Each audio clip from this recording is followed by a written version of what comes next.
baca takbir, Allahu Akbar, Allahu Akbar, Allahu Akbar, walillahil hamd, kira-kira begitu. Rame semalaman suntuk. Udah gitu, beduk kagak putusnya.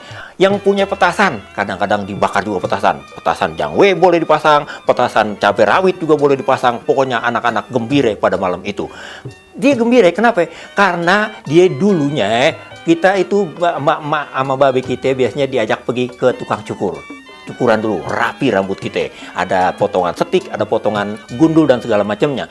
Kemudian kita tahu anak-anak nih, karena di rumah kita udah ada setelan baru, kopiah baru, baju baru, kain baru, sendal baru, sepatu baru, dan itu saban hari kita liatin tuh, wah baju nih baru segala macam. Nah, nanti beduk subuh semuanya pada sembahyang, mandi keramas segala macam, niat mau sembahyang Idul Fitri, dan semuanya berbondong-bondong pakai pakaian.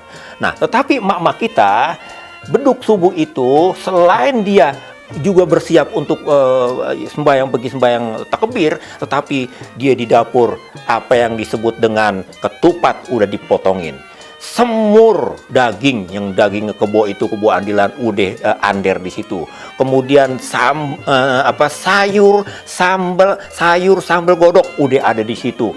Opor ayam ada di situ, emping-empingnya ada di situ, kue-kuenya dipisahin lagi tuh, karena kita mejanya biasanya kalau meja buat nanti pulang sembahyang takbiran itu memang khusus kita siapin, mak-mak kita siapin meja macam-macam makanan yang dari ketupat sampai kepada nasi biasa, sayur, semur, emping, dan segala macam. Meja lain kita siapin kue-kue yang kue-kue lebaran, adalah dodol, adalah apa. Nah, seudahnya kita dengerin khotib di khotib Idul Fitri, maka kita sudah itu baru kita salam-salaman. Salam-salaman pertama-tama kan karena kita jamaah di masjid, biasanya kita salam-salaman di masjid.